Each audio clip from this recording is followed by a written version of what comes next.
And let's get to the other interesting news over the weekend. You're locked into the women's tournament. I'll start. I watched a little bit of the Oregon State game yesterday because some of those afternoon games are just bloodbath blowouts, and I'm like, I'm not watching Duke up by 47 points against JMU. I don't need to watch that. Yeah, there were some dud games. That Oregon State game lacked any offense for about 2.5 quarters. They struggled. Wasn't great, but they won. They're going to the Sweet 16. One of the teams that is the most noteworthy in the entire sport is LSU. They won a national championship last year. They have a very controversial head coach, very controversial star player. That was been a weird thing all year about her like being in the lineup but not in the lineup, and random reporting about why she hasn't been playing. Caitlin Clark, obviously. So a lot of eyeballs are on the women's tournament this year. Well, the last couple of days, the LSU coach, Kim Mulkey, has got out in front of a story, and I first got wind of this via Pat Forty. Pat Forty basically stole the reporting from the Washington Post and said, hey, there's a big bombshell article coming out about Kim Mulkey in the Washington Post. Stay tuned for that. And it's like, hey, thanks, Pat Forty. You didn't have the scoop, and you just wanted a lot of retweets out of it.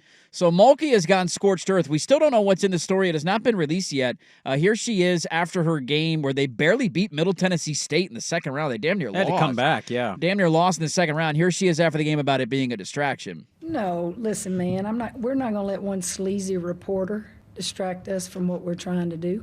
Absolutely not. My kids didn't even know I said that yesterday. That team's not involved in this. They were in shock when they saw all that on the internet. So she went ham the first day, the first press conference before the game. She went ham on this and said, people don't trust journalism anymore. They gave me 2 days to respond to these questions. I'm not going to respond. That's not enough time. This is a hit job. She is threatening to sue the Washington Post. And I will again remind everybody, we don't even know what's in the article. We have no clue. We haven't seen the article yet. We don't know what it's going to say. She clearly has an indication because the person has been trying to interview her for a long time for this piece, and she is already hiring a lawyer. Yeah, it's just eye-rolling to me. It's like you're literally talking to the news that you're saying. The same people you're looking at in the moment of you saying it are fake. You're not real. You're sleazy. Okay. Like, I would actually, at this point of society, if we're just going to keep discrediting people who are actually good at their job and just giving you basic truth and fact, at this point, I'd like it to go the other way. I'd like 0 people to show up to a press conferences.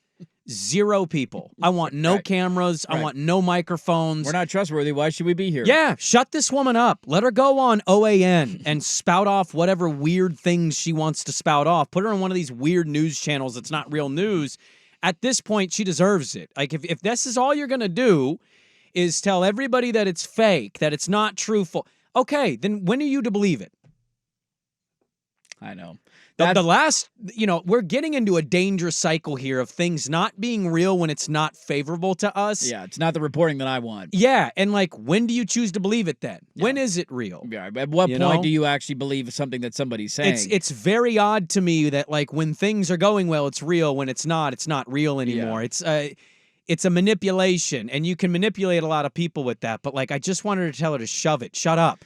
Let's see what the story is. It's got to be pretty damning. If you're getting this defensive, and it hasn't even been released yet. This is one of the worst PR handlings of a situation that I have ever seen. Well, shocking. It comes from her. The only thing that we knew about this story was, again, Pat Forty stealing the scoop and trying to get a bunch of retweets out of it. So Pat Forty comes out, says there's this bombshell story coming out on Kim Mulkey. That's the only thing anybody knew. That was it. You're just like, oh, okay, I guess there's a story coming out on Kim Mulkey. She then steps to the podium and just throws gasoline all over this fire, saying it's all a lie. They gave me 2 days to respond. Journalism isn't real anymore. The reporting is all fake. They're asking for quotes from former coaches. None of them wanted to give them the quotes. She's the one that has put publicity on this story more so than anybody else. That is, if it just gets released in the Washington Post, how many of our listeners read the Washington Post? Right? It's a blip on the radar thing. I'm like, oh, okay, Kim Mulkey's kind of a D-bag. I'm not really surprised by that. She always has been. She's the one that has publicized this thing by coming out and threatening to sue and going aggressively against it. It should be noted, though. So a couple things on this. One, the author, and I can't remember his name off the top of my head, he wrote another piece about Brian Kelly when he was hired at LSU a couple of years ago.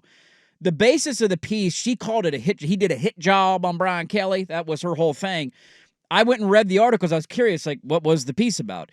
It was basically about the socioeconomic state of living in Baton Rouge, Louisiana, and about how there's a lot of African Americans that live in that area who live well below the poverty line, and it's an SEC football coach making what is he making? Nine, $10 million dollars a year. Yep. And it was highlighting like, man, this is where we're at as a society. This is what we prioritize. A football coach making $10 million a year, while all these people living in the surrounding neighborhoods of this university and athletic program are making $10,000 a year and living in poverty. It was not a hit job. I didn't say Brian Kelly didn't deserve the money. It just was showcasing like, God, this is crazy how we got here as a society. So that was the stem point of her apparent anger towards this author or this journalist. She claimed that he is only giving her 2 days to respond to these questions. That he sent her a note last week and the university a note last week saying, hey, this is your final chance. Stories coming out. If you would like to respond to any of these, you have the ability to do so. She said, well, that's unfair. He only gave me 2 days to respond.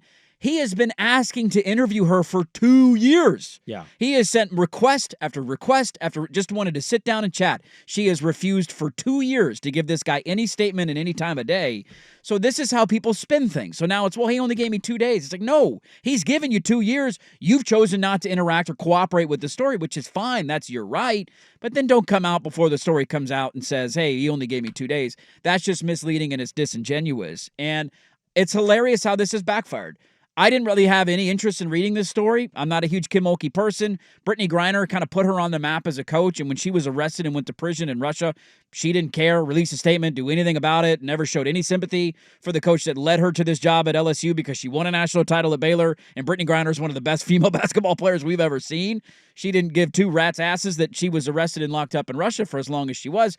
I don't really have a lot of... I don't really respect her that much, Kim Mulkey. Her throwing gasoline on this, I cannot wait to read this story. Well, everybody's going to read it now. Because now that she has done this, it must be real. There's some stuff in there and questions that they are asking that are striking a nerve with her, and I can't wait to find out what it is. Well, there's reportedly former players and coaches that have, they're going to either be anonymous or they'll be on the record because who cares? It's Kim Mulkey. What is she going to do to me? If they get eliminated early, I have them losing to Iowa. If they get eliminated early, and by the way, they struggled in their first game with Rice. They did. They had to come back late in the second half against Middle Tennessee State. If they get bumped in their next game, I won't be shocked at all if she uses this as the reason. Yeah, after it was saying, a distraction. You create distractions. What is my team and me supposed to think? After saying literally after the second game, it's not a distraction. My team didn't even know about it. Well, now they do because you keep blabbering about it. Go watch, by the way, Melissa McCarthy on SNL. Doing like she is Kim Mulkey. They do skits with her. She did a Kim Mulkey impression. Hilarious. She tries to hit her players with a golf cart. Move the ball. Move. That's fantastic. It's weird because I like the team. I just despise her as a person. I know. I can't stand her. She seems so unlikable. You know, she's not the person you'd want to talk to at a restaurant. No, that's for damn sure. And I can't wait to read the story, man. She's claiming it's all fake news. None of it's real. Which is always convenient when it's a negative story and it happens to be made up and fake news.